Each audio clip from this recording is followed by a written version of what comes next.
Hello, everyone. Welcome to this pre-recorded webinar where we will be discussing the financial institution net zero standard consultation draft. My name is Eoin White. I'm the Senior Technical Manager with the SBTi finance team.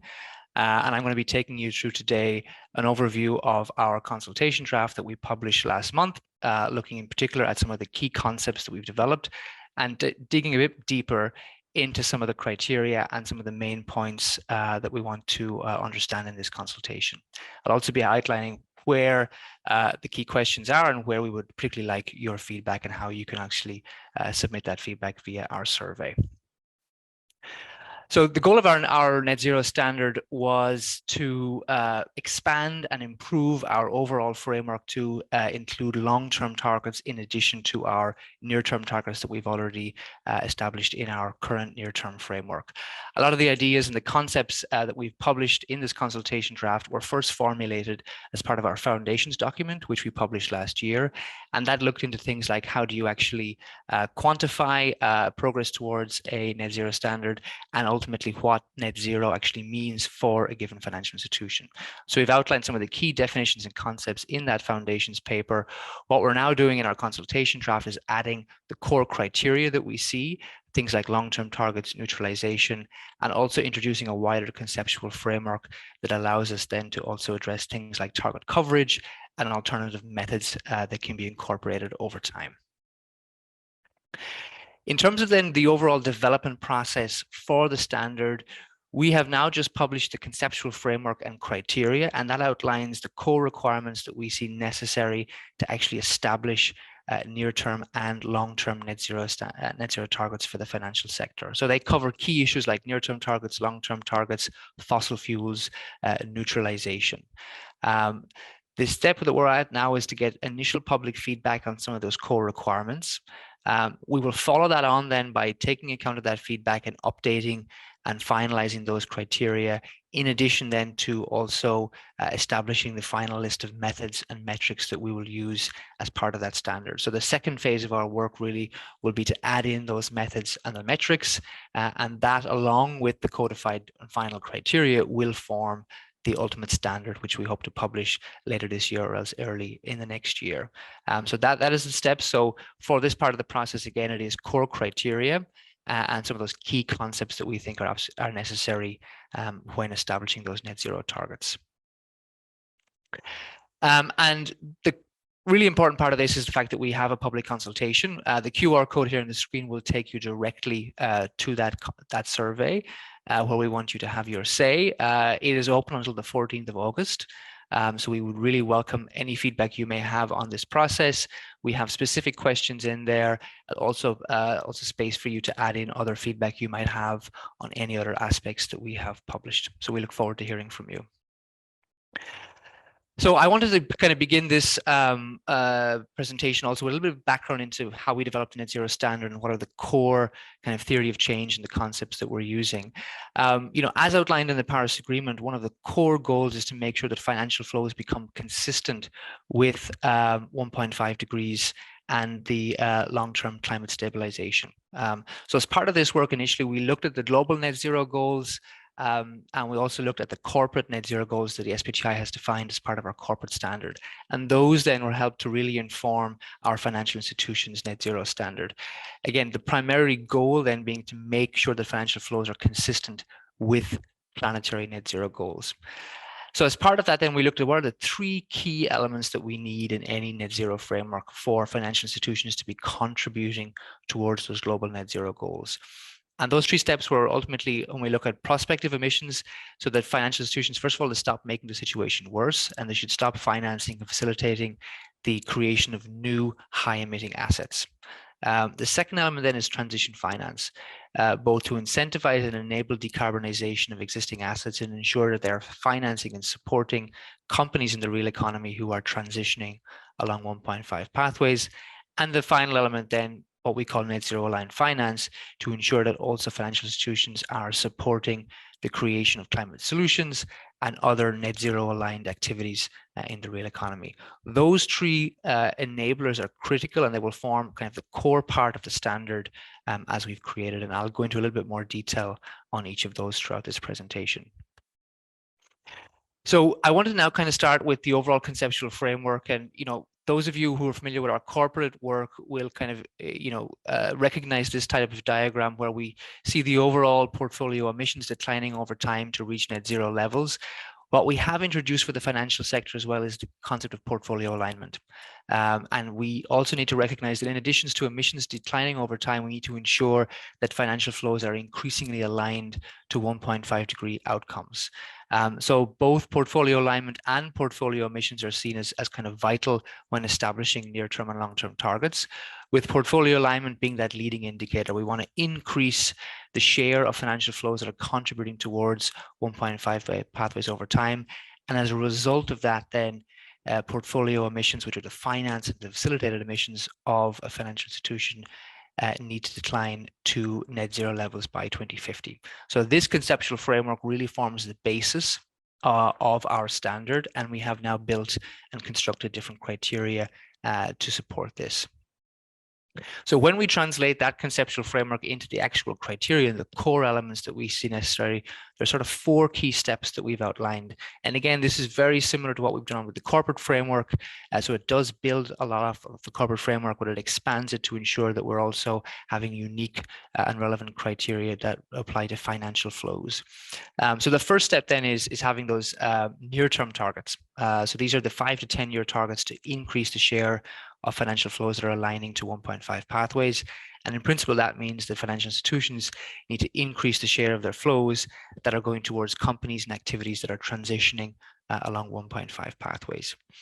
For those long-term targets, then we have kind of 2 different elements. We have long-term alignment targets to ensure that financial institutions' portfolios get to a level where essentially all of their financial flows reach net zero levels by 2050. And as a result of that, then overall portfolio emissions should be reduced to a residual level. The final element then in this standard is this concept of neutralization, where any residual emissions in a financial portfolio will have to be neutralized by an equivalent amount of carbon removal. So that element is also, as a core component of our corporate framework, it is also a critical component here for financial institutions to actually reach overall net zero levels. What we've done then is from that conceptual framework, we've looked at the 5 different types of criteria that we see as necessary to actually implement that. And the point of this consultation is to dive into these types of criteria and to also get public feedback on the different elements that we have proposed. So the first element is on organizational and portfolio boundary. That really defines the scope of the financial flows that we think should be in scope for financial institutions' net zero targets. It looks at things like the coverage and portfolio boundary and the different types of asset classes that should be eventually addressed. We also then have a criteria for near-term and long-term targets. These look at things like coverage and ambition requirements, both for the near-term and the long-term, in addition to those neutralization components, which are critical for FIs to actually claim their overall net zero. We have specific targets on fossil fuel finance. We won't be going into detail on those today. They will be the subject of a separate webinar that we will be publishing as well, which will go into much more detail on fossil fuels. Just to note here that the fossil fuel component is also a mandatory component of our net zero standard, where we establish the minimum requirements on disclosure, a transition and phase out of those key financial flows to the fossil fuel sector. The final element here then is on monitoring, reporting, and recalculation. And these are a list of criteria that establish the minimum standards for the data that we need to actually establish these targets, and also then the reporting requirements over time and the transparency that's required to ensure that these targets are ultimately credible and trackable by different stakeholders. And it's also just important to remind here that what's really included here is this core requirements. What we have not captured as part of this draft is the final list of target setting methods and the guidance for implementation. That will come at a later date, but it will complement the criteria that we're setting out as part of this process. So what I'd like to do now is kind of go through some of the key elements of those in a bit more detail, so you understand kind of what our thinking is, and also some of the key questions we have as part of this consultation. So within the this concept of organization and portfolio boundary, we have sort of kind of 3 key steps. So not only first defining that organizational boundary. So at what level should entities set targets? Should it be the parent level? Should it be individual subsidiaries? So we have some criteria established on that front. And then also on the different types of emissions scopes that are relevant. So we see here ultimately that scope 1 and 2 of a financial institution, and indeed scope 3 category 1 to 14, really should be covered by our corporate net zero standard. So in this case, a financial institution should be treated like any other corporate. What this standard is really applicable for is those scope 3 category 15 emissions. These are the financed and facilitated emissions of a financial institution. And within this, then we have set out here a portfolio target boundary that should consider all types of financial activities and asset classes. And these will extend not only what we currently deal with on investing and lending, but they should also then assess other off-balance sheet items like capital markets underwriting and indeed insurance underwriting as well. So this portfolio target boundary looks at the extent of the types of financial flows that should be considered in scope for a financial institution to make a net zero claim. We've also then here introduced two different principles that we use to define when a given financial flow should be in scope. One of those is on influence. Does the financial institution have sufficient influence over a given financial asset class in order for it to be covered? And the second one is there a credible greenhouse gas accounting framework available? And indeed, is there a target setting method available to align that financial flow to a 1.5 pathway? So what we're aware of now is that many financial asset classes, we don't have accounting methods yet. We don't indeed have target setting methods yet, so they cannot be covered right now. What we're doing here with this is just establishing that overall boundary that we see is necessary. And I know as accounting methods are developed and as target setting methods are also developed, we will see those being incorporated over time. So as part of the coverage question then, it really comes down to once we define the scope of those financial flows that should be addressed, the key question is how do we actually prioritize them and how do we define coverage across different asset classes or different types of financial activities? So previously, SBTi has looked at what we call a prescriptive-based approach. We have specific coverage requirements for each individual asset class. And that has kind of introduced many challenges as well in terms of implementation, given that some asset classes are much more relevant to the climate than others, but we do need a lot more information to be able to better describe and better prioritize where we take action. As a result of this, then we're taking a holistic approach to coverage where rather than defining coverage requirements at each individual asset class, we're going to look at it across all different asset classes and introduce this concept of climate relevance, where financial institutions will first have to determine where they have the most impact on the climate across all of their different types of financial flows and use this then to actually direct and prioritize their actions. So to actually implement this climate relevance, we have suggested that a full greenhouse gas inventory is required, and this will allow the financial institution to actually determine across all their asset classes what is most climate relevant. So our key criteria that we're proposing here is to introduce that requirement for greenhouse gas emissions inventories, and that will ultimately then be used to define an increasing share of portfolio emissions that have to be addressed over time. There will also be certainly mandatory activities that would have to be addressed there. So regardless of the size of some activities relative to others, for example, like fossil fuel financing or financing of power generation, even if they represent a very small portion of overall portfolio emissions, they are critical to the climate, and therefore they should always be addressed within financial institutions' targets. So this is an approach that's new and it does expand upon our current approaches to coverage. So we have some key questions there in terms of also the feasibility of this type of an approach for different types of financial institutions, and also questions on whether this will help different institutions overcome some of the challenges that we see around data availability and actually determining the climate relevance of given asset classes. So as we then move from coverage, we look at near-term targets. And near-term targets are those critical first set of targets that institutions will establish to ensure that they are taking a kind of immediate action. There's three key elements of near-term targets that we're looking at as part of this consultation. First of all is the target types. We see both alignment and emission-based targets as being necessary, but particularly alignment targets because they are the leading indicator. We want to ensure that financial institutions are increasing the share of their financial flows that are going towards entities and activities that are aligning to 1.5 degrees. So we need to ensure that it happens at a degree that is consistent with achieving 1.5 degrees in the real economy. As part of this, then we have looked at different ways to define what that ambition should look like and how do we prioritize action based on the coverage discussion that I just mentioned. The final element then of near-term targets is we have set out an overview of how we should incorporate different methods and metrics over time. As I mentioned, we don't yet have a final list of what those methods will actually be, but we have established a framework here that would allow us then to see what's actually needed over time and where we need to add in methods. So these are the core components of near-term targets. And I want to just go into a little bit more detail on the two key questions we have for near-term targets. So one is on the overall degree of alignment, and the second then being on how do we define alignment over time. So when it comes to the degree of alignment, really the question should be, what should be the shape of that curve as we get towards 100% of financial flows being net zero aligned by 2050?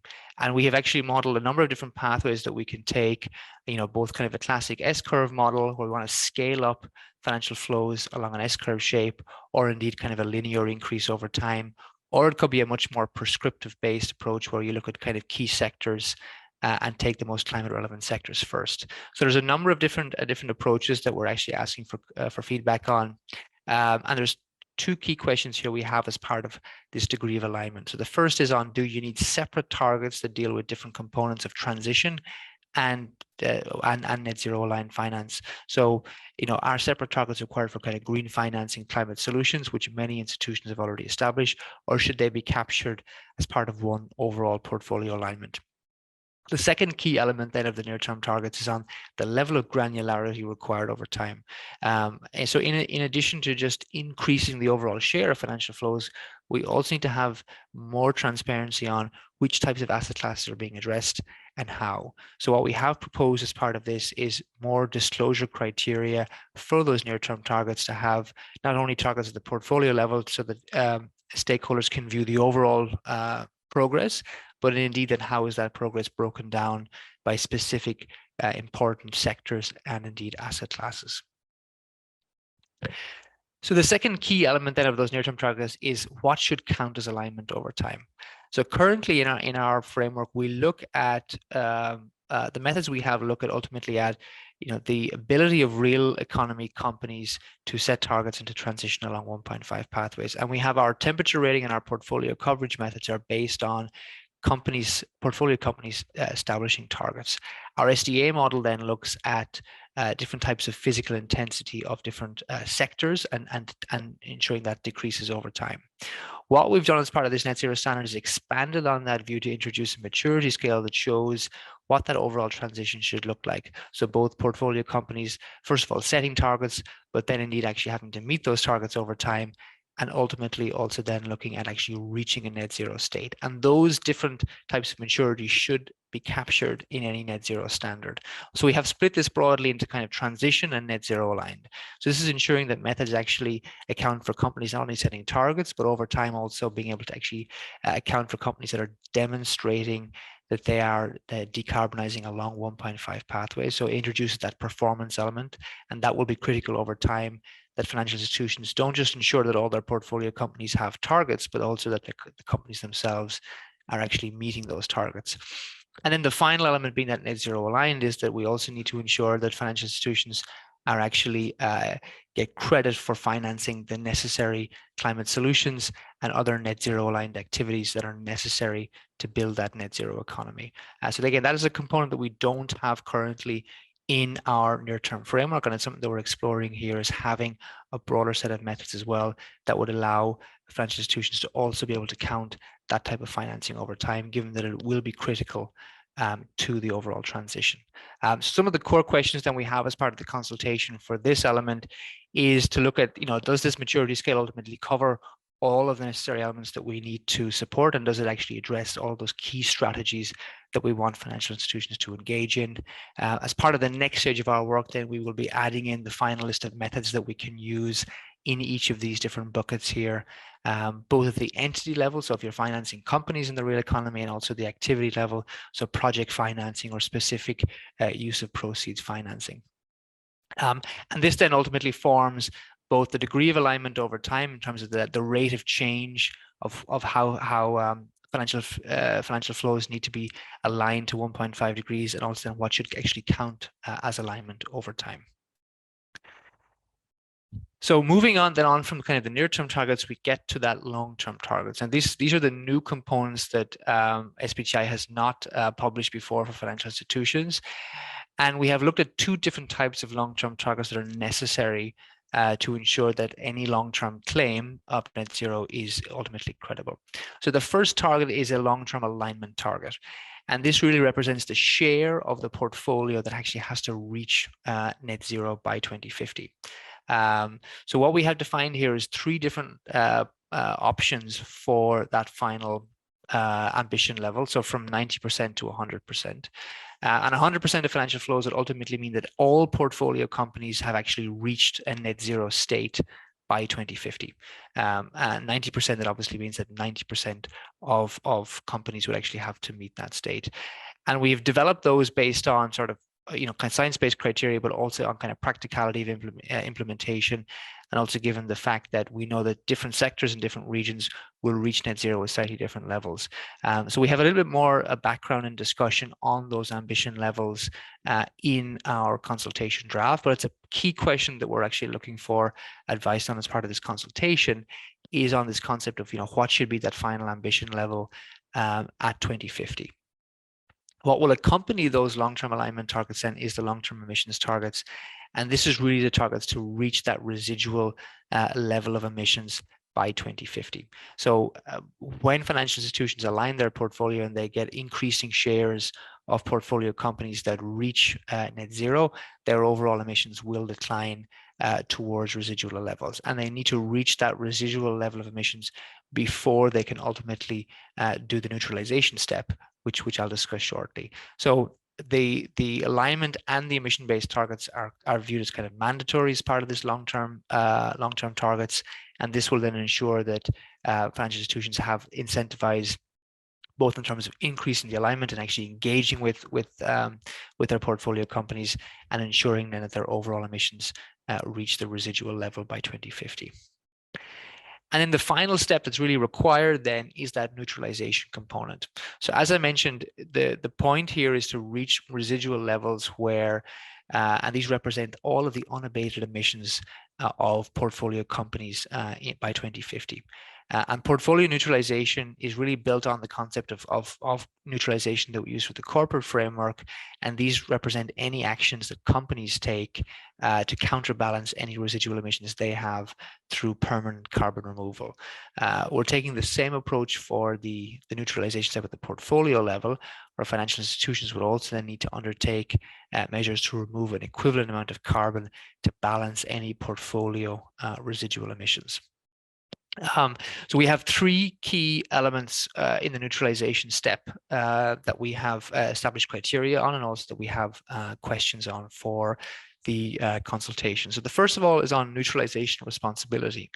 And that is, how do we define who ultimately should take responsibility for neutralizing company residual emissions? So should the company always take responsibility, or at what point and under what conditions should the financial institution be able to step in and neutralize on behalf of the company?